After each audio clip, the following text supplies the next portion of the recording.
Armagédon. Pensez une seconde. C'est un mot qui pèse lourd, qui évoque des images de chaos, la fin de tout.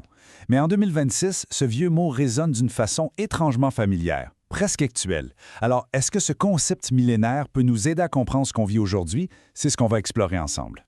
Mais d'où ça vient, au juste, ce mot-là? Ça vient du grec Armagédon, qui est lui-même tiré de l'hébreu Ar-Mejdido. Ça veut tout simplement dire la montagne de Mejdido. Et ce n'est pas un lieu inventé pour une histoire, là. C'est un endroit bien réel en Israël, un carrefour stratégique où pendant des siècles, des armées se sont affrontées.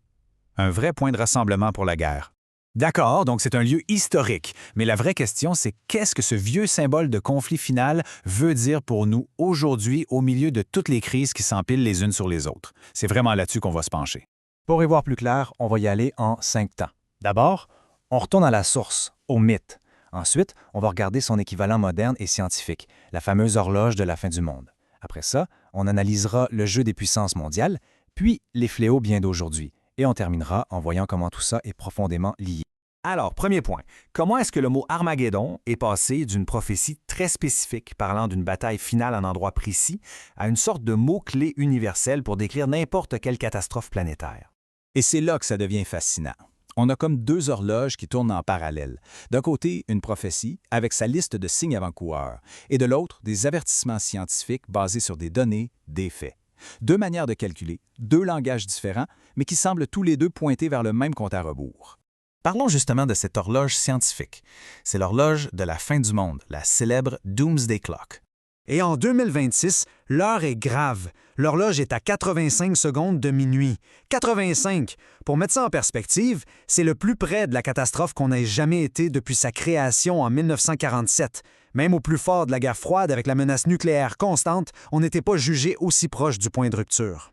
Mais pourquoi à si près? C'est une accumulation de facteurs. D'abord, le dernier grand traité qui limitait les armes nucléaires arrive à sa fin. Ensuite, sur le plan écologique, on a dépassé 7 des 9 limites de sécurité de la planète. Ajoutez à ça ce que certains appellent un Armageddon de l'information avec l'intelligence artificielle qui brouille les cartes du vrai et du faux. Et par-dessus tout ça, un leadership mondial qui semble incapable de gérer ces menaces. OK, maintenant, passons de la science à la géopolitique. On va voir que cette vieille idée d'un rassemblement des rois pour une confrontation finale, eh bien, elle trouve un écho assez troublant dans le monde d'aujourd'hui. L'ordre mondial qu'on a connu depuis la Seconde Guerre mondiale est en train de se défaire. On entre dans une ère de multi-alignement. En gros, ça veut dire que les pays ne choisissent plus un camp ou l'autre. Ils naviguent au jour le jour selon leurs intérêts. Les vieilles alliances sont moins solides et ça rend le jeu mondial beaucoup plus imprévisible. Et ce qui est fou, c'est qu'en relisant la prophétie, on tombe sur cette phrase « Préparer le chemin pour les rois de l'Orient ». Difficile de ne pas faire un lien, même symbolique, avec la montée en puissance spectaculaire des puissances de l'Est qu'on observe en ce moment.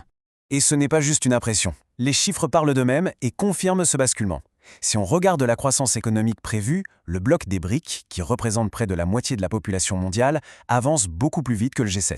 Le graphique le montre encore plus clairement. La croissance des BRICS est prévue pour être plus de 3 fois supérieure à celle du G7. Ce n'est pas un petit ajustement, là c'est un véritable transfert de puissance économique qui s'opère sous nos yeux.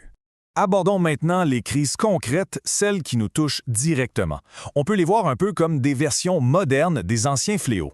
Des fléaux environnementaux, technologiques et économiques.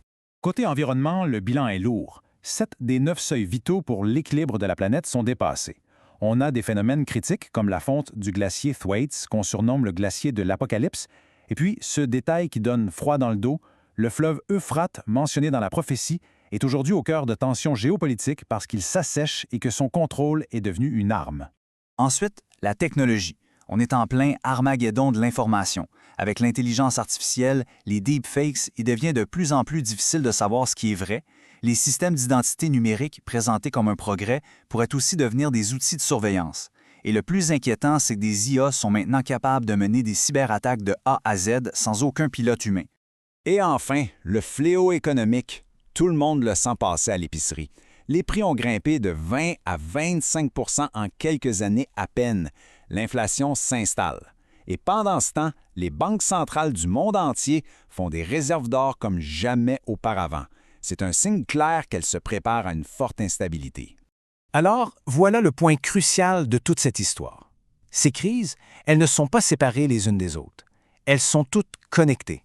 Elles s'alimentent entre elles. Et c'est ça que les analystes appellent aujourd'hui une polycrise. C'est une sorte de cercle vicieux. Prenons un exemple. Le changement climatique cause des pénuries d'eau. La pénurie d'eau mène à des conflits régionaux. Ces conflits font grimper les prix et déstabilisent l'économie. L'instabilité sociale qui suit peut justifier plus de surveillance par l'IA. Et la désinformation ambiante empêche de trouver une solution commune. Chaque problème en aggrave un autre. La boucle est bouclée. Finalement, la question qui reste est immense. Est-ce qu'on est en train d'assister à une sorte de prophétie qui se réalise parce qu'on y pense trop? Ou est-ce que, plus simplement, on fait juste face aux conséquences logiques et inévitables de crises qu'on a nous-mêmes créées pièce par pièce? C'est la question qui pèse, et la réponse déterminera peut-être si on peut encore faire reculer les aiguilles de l'horloge.